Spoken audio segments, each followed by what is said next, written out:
Hello, everyone, and Merry Christmas from Texas Insider TV, brought to you by Speedstream. I'm Jim Cardle. He is the immediate past chairman of the House Judiciary Committee, the current chairman of the House Science, Space, and Technology Committee, and fresh off a vote for the 2014 federal budget from House District 21 down out of San Antonio. We're pleased to be able to visit today with Congressman Lamar Smith.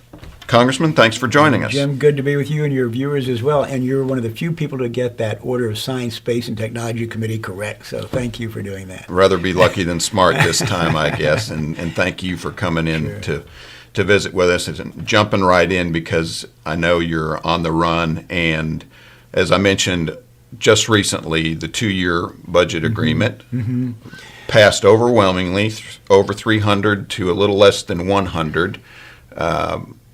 Roundly supported by a lot of the military experts in the nation. But give us your take. You were there, you saw the debate. What do we need to know? I have to tell you, it was a close vote for me. There are pros and cons to that budget, but by a narrow margin, the pros outweighed the cons in my judgment. The number one thing I was looking for with any budget that we might pass is a budget that would reduce the deficit. I think the deficit is the number one problem, economic challenge that we have in America today. The deficit is a drag on the economy. It adds to the debt.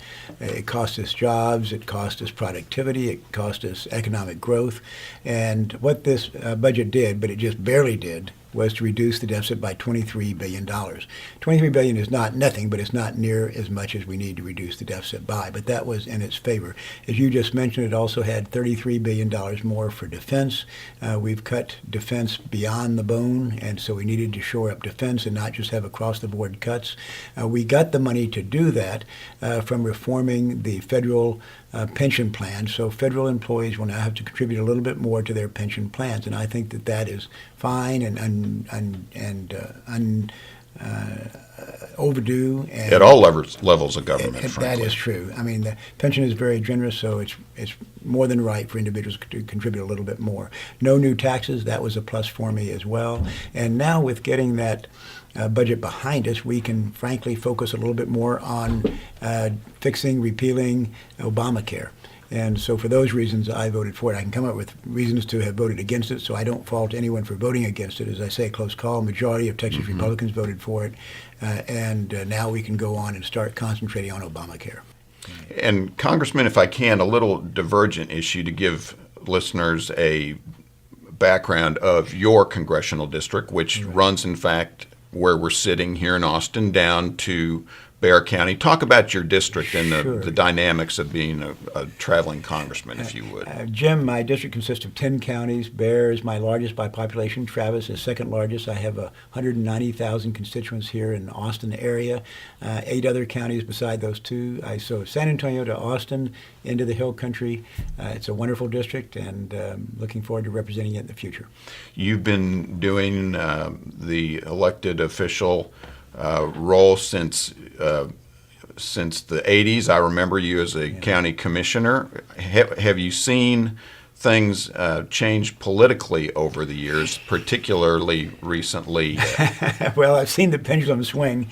I've been in the minority, meaning lose votes. I've been in the majority where we win votes. I've been in the minority when I've been a junior member. I've been in the majority when I've been a committee chairman.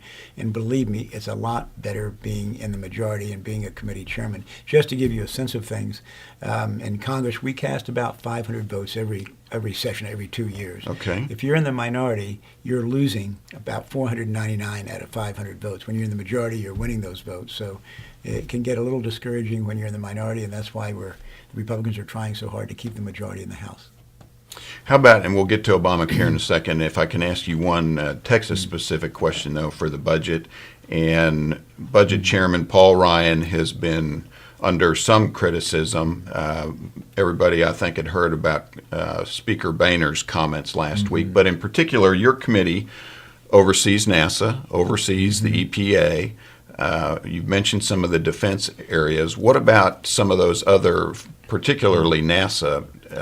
How did it fare under the budget? I expect NASA will come out a little bit better than it would have otherwise. And by the way, I hope EPA does not come out so well, and we're going to go after EPA for other reasons. We issued the first subpoena in 21 years by the committee against EPA recently. But NASA will come out ahead, and that'll be good for Texas. If I can go on to EPA just for a second. Sure. The reason we issued the subpoena against the EPA and the reason why I'm not eager for them to get any more funds is because they are just not playing fair. They're not playing honest with the American people. The EPA is issuing regulations that cost us tens of billions, and in the case of one regulation, over $100 billion. And yet they're not telling us what data they're using to justify those regulations. And my view is, give us the data, let us have it peer-reviewed, checked by independent sources, and find out whether the data says what you say it's going to say. They refuse to give it to us, having promised us initially that they would. The President's science advisor testified before the committee 6 months ago, yes, you should have the data, yes, it should be made public, and still we aren't getting that data, which to me raises the real suspicion. Why are they hiding, or what do they have to hide? Maybe data does not do or say or prove what they say it does. And you have talked before and been a real Texas bird dog on this issue. I know, I believe it was 21 years, the first subpoena issued by you to get to some of that science.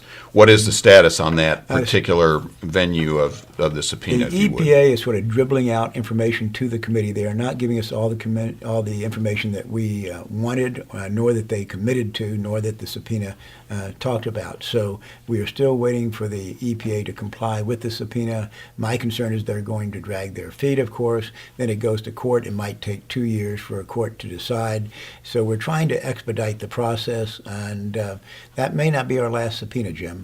So you were about to go into Christmas recess with the budget, assuming the Senate passes it. Then I guess can we expect you to have further hearings in January? Yes, you can. We're only in session for a couple of weeks in January. We're going to get off to a fast start. The Science, Space, and Technology Committee is already about 50% more active than it was, say, in the last Congress, given the number of hearings we're having. So we're going to stay after it. And we have lots of interesting jurisdiction. Another interesting jurisdiction we have, because we have jurisdiction over the National Institutes of Science and Technology, any agency, any program that involves technology, for instance, ObamaCare, gives us an entree into that issue because of the technology components. If I can put off the Obamacare, we'll wrap up with that in 1 second. Folks, thanks again for joining us. We're visiting with the chairman of the Science, Space, and Technology Committee, Lamar Smith, out of Bexar County's Congressional District 21. Talk, if you would, about the benefits and what you're seeing for possible attacks of the fracking, the oil and gas industry, and what you might have in mind for defending our Texas, one of the strongholds of our Texas economy. Absolutely. The Science Committee has an energy subcommittee, so we have jurisdiction over lots of aspects of energy. In fact, we have jurisdiction over about a third of the Department of Energy's budget, all of its research and development. And we've had 2 hearings on fracking to show that despite the administration's saying that somehow fracking was contaminating the water, in point of fact, the 3 times that the administration has charged that, they've had to reverse course and retract what they have said, because there is no proof right now, and we don't expect any, that fracking is in fact contaminating the water. Now, it's using a lot of water, and that may or may not be a problem, and we do need to figure out a way to maybe recycle that water, but it is not contaminating the water despite what the administration initially said, and like I say, they've had to retract those statements. So we are able to do our part in showcasing the fracking that's going on in Texas and in 5 other states. We had a witness from Texas talk about fracking, for example. And what it's doing for the Texas economy, for the nation's economy, and for the American people as far as reducing energy prices is something we all can be grateful for, and we ought not be throwing roadblocks in the way of the in the way of the fracking steamroller right now. And speaking of roadblocks, and to wrap up, perhaps one of your biggest initiatives, you just in the last couple weeks, I know congressmen have had a hearing on the security aspects of Obamacare. I believe it was just in the last day or so that it's come out that some credit card information, some financial information has already been stolen from the government healthcare website. Talk about your hearing and what's going on with this Obamacare website. Our concern was raised because Obamacare is collecting personal information on individuals throughout the country from a number of different agencies. In fact, the collection of personal information on individuals may exceed anything collected by a government agency before. And our concern was what's going to happen to this private, privileged, confidential information. And we found out from experts who testified before the committee that there are any number of ways to hack into the Obamacare website. And one of our witnesses said it's happening as we speak. And so those hackers are going to be successful. They're going to steal a lot of individual and confidential and information. That is not good for the American people. So our concern is that they need to secure the website. There's no guarantee that they have done so.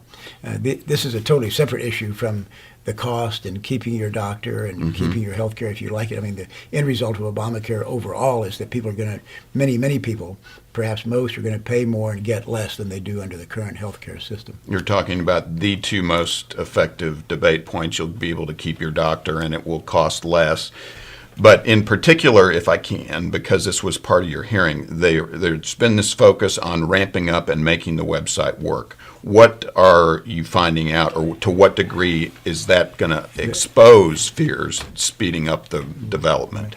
Two comments about the website. It is working marginally better than it was, say, a month ago, but it is not working near as well as the administration claims.